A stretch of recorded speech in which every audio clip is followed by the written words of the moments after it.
कौवा और उल्लू की कहानी। वीडियो अच्छा लगे तो लाइक और सब्सक्राइब करें। आप लोग कहानी देखने के बाद सब्सक्राइब नहीं करते, यही दुख है। धन्यवाद। बहुत समय पहले किसी घने जंगल में पक्षियों की सभा लगा करती थी। जानवर अपनी परेशानी राजा को बताते थे और राजा उसका हल निकालते थे। लेकिन एक जंगल ऐसा भी था जिसका राजा गरुड़ सिर्फ भगवान विष्णु की भक्ति में लीन रहता था।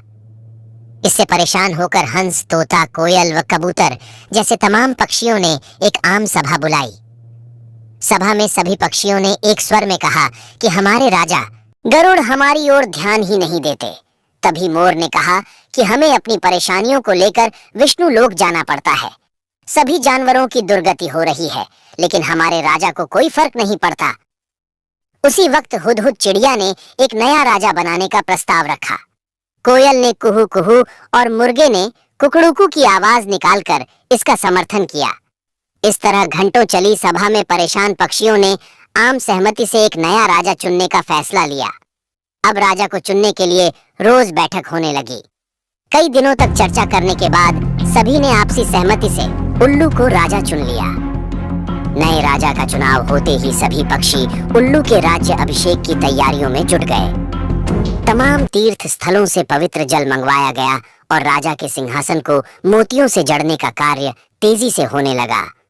सारी तैयारियां होने के बाद उल्लू के राज्याभिषेक का दिन आया। मुकुट, माला, सब सामान तैयार था। तोते मंत्र पढ़ रहे थे। तभी दो तोतों ने राज्याभिषेक से पहले उल्लू से लक्ष्मी मंदिर जाकर पूजन करने को कहा। उल्लू फौरन तैयार हो गया और दोनों तोतों के साथ पूजा के लिए उड़ गया। उसी समय इतनी तैयारियां और सजावट देखकर कौवा आ गया। कौवे ने पूछा, अरे इतनी तैयारियां किस खुशी में? उत्सव क्यों मनाया जा रहा? इस पर मोर ने कौवे से कहा, हमने जंगल का नया राजा चुना है। आज उनका राज्याभिषेक होना है, उसी के लिए ये सब सजावट की गई है। इतना सुनते ही गुस्से से लाल कौवे ने कहा, यह फैसला लेते समय मुझे क्यों नहीं बुलाया गया? मैं भी तो एक पक्षी हूँ। इस बात का जवाब तुरंत मोर ने देते हुए कहा, यह फैसला जंगली पक्षियों की सभा में लिया गया था। अब तुम तो बहुत दूर इंसानों के शहर और गांव में जाकर बस गए हो।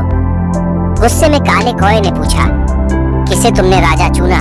तो मोर ने बताया उल्लू को। ये सुनते ही कौवा और गुस्सा हो गया। वो अपना सिर जोर जोर से पीटकर काव काव करने लगा। मोर ने पूछा, अरे क्या हुआ तुम्हें? कौवे ने कहा, तुम सब बहुत मूर्ख हो। उल्लू को राजा चुन लिया जो दिन भर सोता और जिसे सिर्फ रात में दिखाई देता। तुम अपनी परेशानी किसके पास लेकर जाओगे? इतने सुंदर और बुद्धिमान पक्षियों के होते हुए भी अलसी और कायर उल्लू को अपना राजा चुनने पर तुम्हें शर्म नहीं आई? धीरे धीरे कौवे की बात पक्षियों पर असर करने लगी। सभी आपस में फुसफुसाने लगे। उन्हें लगने लगा कि उनसे बहुत बड़ी भूल हो गई है। इस वजह से देखते ही देखते सभी पक्षी वहां से गायब हो गए। राज्याभिषेक के लिए सजी जगह पूरी सूनी हो गई। अब जैसे ही उल्लू और दो तोते वापस आए तो उन्होंने जगह को सूना पाया। ये देखकर दोनों अपने साथियों को ढूंढने और वहां से जाने की वजह जानने के लिए उड़ गए। वहीं उल्लू को कुछ दिख तो रहा नहीं था, इसलिए उसे कुछ पता नहीं चला और राज्याभिषेक के लिए तैयार होने लगा। लेकिन चारों तरफ शांति होने पर उसे शक हुआ। उल्लू जोर से चिल्लिया कहा गए सब। इतने में पेड़ पर बैठी उल्लू की दोस्त ने कहा, सब चले गए। अब नहीं होगा आपका राज्याभिषेक। आप नहीं बनेंगे जंगल के पक्षियों के राजा। इतना सुनते ही उल्लू ने चिल्लकार पूछा, क्यों? ऐसा क्या हुआ? उल्लू की दोस्त ने बताया, एक कौवा आया और उसने सभी को पट्टी पढ़ाई। इसी वजह से सब यहाँ से चले गए। बस वही कौवा यहाँ पर है। ये सुनते ही उल्लू का राजा बनने का सपना चकनाचूर हो गया। दुखी उल्लू ने कौवे से कहा, तूने मेरे साथ ऐसा क्यों किया? लेकिन कौवे ने कोई जवाब नहीं दिया। इतने में उल्लू ने ऐलान कर दिया, आज से कौवा मेरा दुश्मन है। आज से सभी कौवे उल्लुओं के दुश्मन होंगे और ये दुश्मनी कभी खत्म नहीं होगी। इतना कहकर उल्लू उड़ गया। उल्लू की धमकी सुनकर कौवा बहुत परेशान हो गया और कुछ देर तक सोचने लगा। इस दौरान उसके मन में हुआ कि बेकार ही उसने उल्लू से दुश्मनी मोल ली। उसे काफी पछतावा भी हुआ लेकिन अब वो कुछ नहीं कर सकता था क्योंकि बात बिगड़ चुकी थी। इसी सोच में कौवा वहां से उड़ गया।